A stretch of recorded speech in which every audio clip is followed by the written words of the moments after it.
Well, we're joined now by Mr. Tony Uranta, who is himself a public affairs analyst. Thank you for coming on this morning. Thank you for having me. What a scenario we've got in our hands now. Some describe it differently. I've heard lawyers say this looks like a legal quagmire. Some say there may be light at the end of this legal tunnel. Well, first of all, I'm not a lawyer. Yeah. Secondly, I want to put it on record. I'm a friend to Dixon, Alaibe, Silva, Ben Bruce, Igali. Oh. So virtually all the candidates, or major candidates, including the 4 of the disqualified or uncleared candidates. Okay, we should leave out the delegates for now. Yeah. Secondly, I'm not from Bayelsa, but I'm Secretary General of UNDETS, which is a coalition of all Niger Delta ethnic nationalities. I am also Ijo, and Ijo see Bayelsa as the mother state of all Ijos. Therefore, I have come here as on those premises. But more importantly, I have come here not so much to argue points of law, but on the same grounds of which I came up at different times all over the years, from the 90s to now. I've always fought or stood for justice, the rule of law, equity, fair play. So, are you seeing any of that playing out in Bayelsa State, let's say the mother state of Ijaz? As to equity, right from the beginning, first of all, again, I'm not a member of any political party. I have always been critical of the PDP. I was in fact one of the strong people outside the party that was for reforms in the party. I am shocked at the way they keep conducting themselves. Equity and fair play in a democracy would mean you allow everybody, even if there are 90 candidates, all that's going through. First of all, the NWC wasn't supposed to exist as a clearing body For the part within the party? Within the party, they have a clearing body, Which is the NEC. They have themselves breached their constitution. If they set up that NWC, which is not supposed to exist as such, we imagine our party members should know. And then, so if they submit themselves to that, wouldn't they be legalizing? All these guys I mentioned are PDP. Don't forget, this is a PDP issue. We are not talking about ACN or anybody. Yeah. PDP has a peculiar way of settling its issues. They'll tell you it's a family affair. So these are a family of odd fellows who submit themselves to what one would normally call irregularities or illegalities. However, having agreed to submit themselves to those things, you look at grounds on which people were disqualified or not cleared. Alaibe, for example, came back from Labour Party into the PDP. That's not the first time.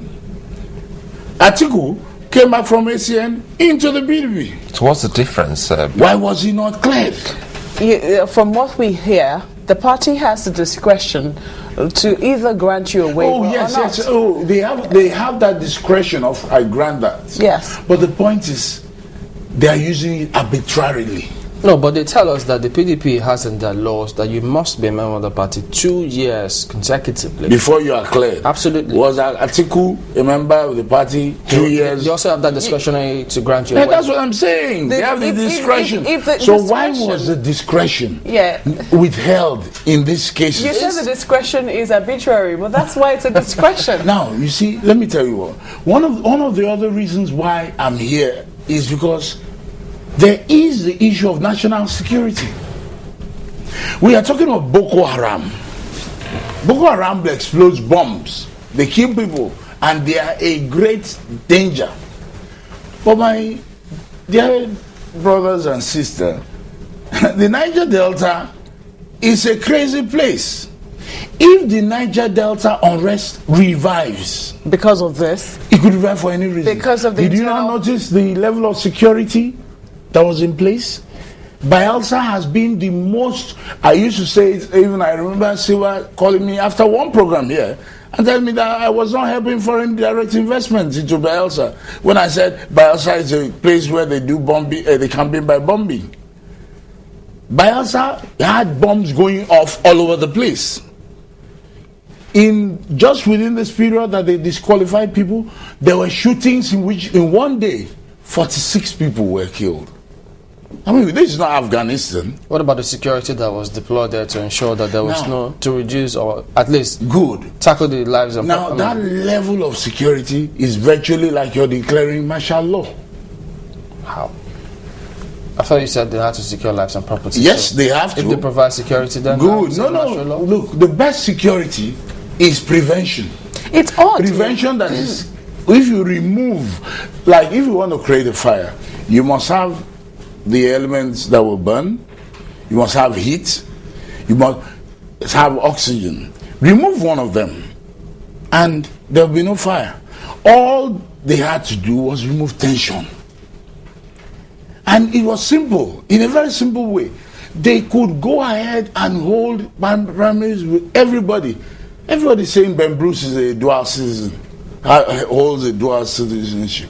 Is that new in Nigeria? Well, like you say, they have the discretion not to allow it. Yeah. So I'm not disputing PDP's rights.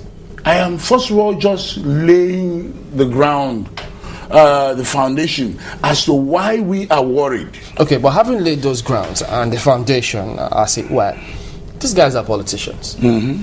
The party, the PDP, they're all politicians. Yes. They have to play politics. Mm-hmm. I mean, Governor Silva must have been playing his own politics too. And so now these guys are playing theirs. And so if we don't understand the backstory and then what we see now, isn't it what they always do? What they've been doing to themselves? All right. I'll then go. I'll shift a bit into law. I noticed that you rightly pointed out to the last guest the third clause in the motion of notice. Yes, it has been misunderstood. PDP was not served any injunction, court injunction. It was served a motion of notice. But in that motion of notice, it says that in the event, perhaps unlikely, that the second defendant, in defiance of these orders, takes steps which may be prejudicial, perhaps subversive of these orders and of these proceedings before the return day which I have fixed at 22/11/2011, this court will, without much ado, proceed to making such necessary orders to nullify such steps or decisions taken. I noticed that the young lawyer, my learned friend, who is a very good friend, said, the fact that there's a danger in going to war won't prevent you from going to war. No. Sun Tzu, the Master General, says you do not go to war when you know you are going to lose. He's not a man, so you see that's different. Now, if you rightly mentioned the millions that were spent, that were spent on the primaries. Now, were they spent wondering, risking that maybe we may have to respend this amount again? No, what if primaries have to be held all over again?